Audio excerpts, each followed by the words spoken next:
Universal Technical Institute, or UTI, is a nationwide provider of technical education training for students seeking careers as professional automotive, diesel, collision repair, motorcycle, and marine technicians.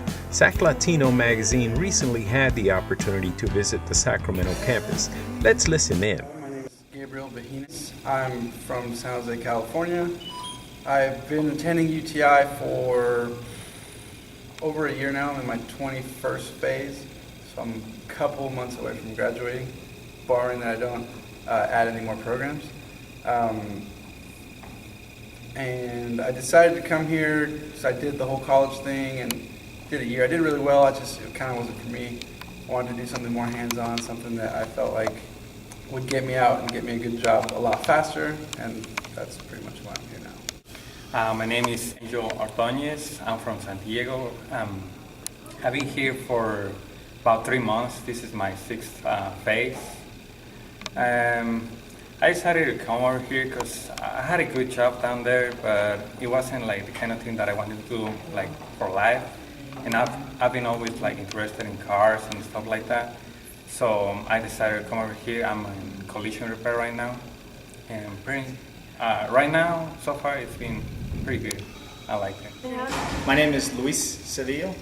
And what do you teach here? Here I teach a basic electrical class as well as a little bit of advanced class after that, electronic technologies, which is where they learn how sensors work on a vehicle. The previous one, the basic electrical one, they learn about electrical fundamentals as a whole, like how electricity works, where it comes from, and how we utilize it in our automobile. And how long have you been instructing? I have been an instructor just over 3 years. Have you always been with UTI? Well, previous to working here, I worked in the industry. I was at a dealership for 12 and a half years, Buick, Pontiac, GMC, Nissan dealership for that long. Previous to that, I worked as a diesel specialist working on diesel injection systems. And then previous to that, I was at an independent shop, and previous to that, I'm a UTI graduate. I know you asked, do I see challenges with my students?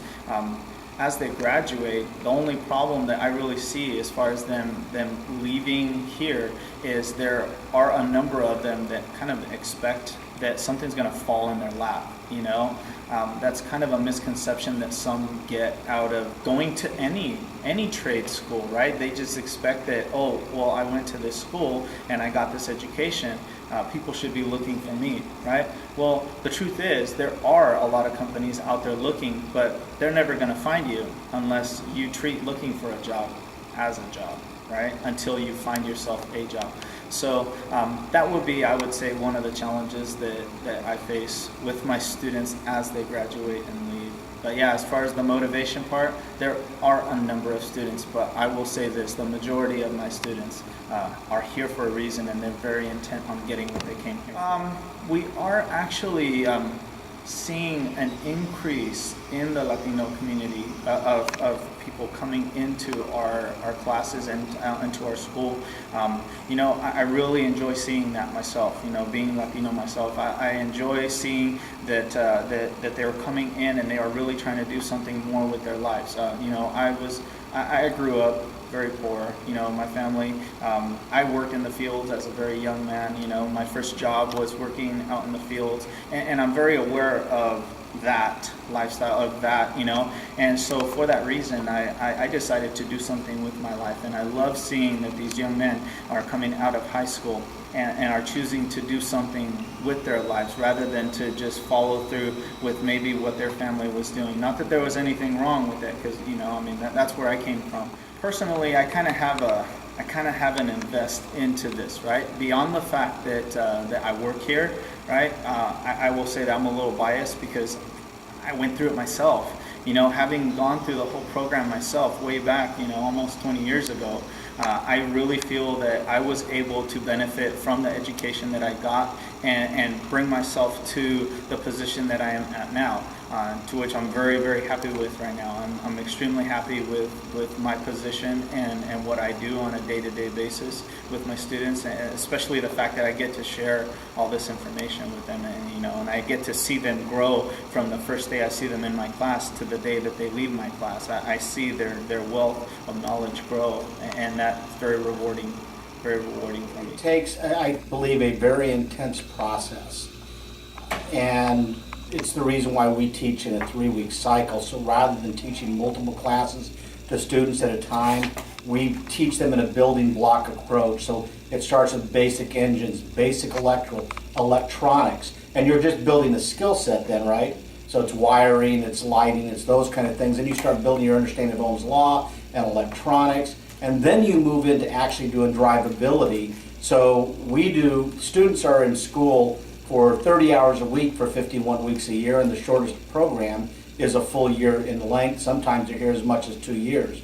But if we didn't have that full year in place, I don't believe they would have the ability to anchor the level of knowledge and depth they have to go out into industry as an entry-level technician. Education is a repetitive process. They say that you've got to touch things at least 7 times. We're touching them a lot more than 7 times because it's building the basic foundational knowledge, and then it's learning how to apply it, and then apply it in a repetitive process, and then in an increasingly complex process. As we come to the back part of the program, we have a course specifically designed, almost sort of a capstone, that we put in place as a result of employer feedback, that is focused on taking what they've learned through school and repeating it, but also seeing that they're able to work more rapidly, they have a better understanding on the front end, and anchoring that knowledge they've gained through the program. So it's an ongoing process, but we think that full year is very, very critical for their success. And as you think about vehicles today, very few vehicles are breaking down from a mechanical standpoint. The breakdown, and why? Well, it's because of technology. The level of engineering, the level of detail when it comes to building an engine block, as an example, with the manufacturer, the specifications are so fine-tuned that those mechanical failures that occurred in the past don't occur the way they did today. But you've got a tremendous amount of electronics on that car, and that's where the challenges lie. For the students in the automotive program, generally they will go into a different number of areas depending upon the employer, but one of the most successful paths is when employers understand they're bringing not just a new employee to their organization, but a new professional into the industry. So they will go through a process of helping expose them to different parts of the vehicle, and that's where the greatest amount of success is. With that said, we see our students step into every part of the shops when they leave school.